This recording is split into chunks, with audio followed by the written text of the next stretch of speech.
I segni sull'asfalto sono ancora visibili, il tentativo di frenata, i guanti dei soccorritori.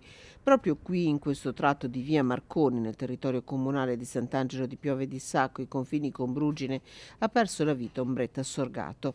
70 anni, la donna lunedì sera intorno alle 20 era in sella alla sua bicicletta e percorreva la strada diretta a Sant'Angelo di Piove di Sacco come faceva tutti i giorni per andare a dormire dalla sorella, quando un furgone che viaggiava nella stessa direzione l'ha investita.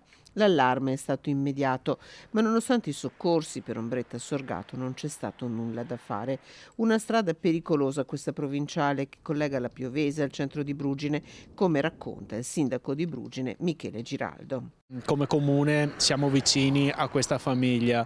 Proprio in questo tratto, appena passato il confine con Brugine, manca l'illuminazione alla pista ciclabile. Speriamo che in accordo anche col comune di Sant'Angelo si possa addivenire alla realizzazione di quel tratto di pista che poi porta alla 516. La pista ciclabile presente nel territorio di Brugine a Sant'Angelo di Piove di Sacco non c'è e il tratto di strada è buio. Sulla dinamica dell'incidente stanno indagando gli agenti della polizia stradale.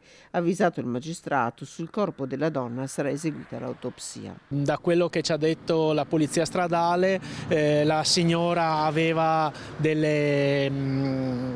la spesa nella bicicletta, probabilmente si è sbilanciata ed è stata investita dal furgone. Poi saranno le indagini a chiarire il tutto. Era conosciuta nel paese di Brugine dove viveva, i residenti la vedevano spesso passare in bicicletta.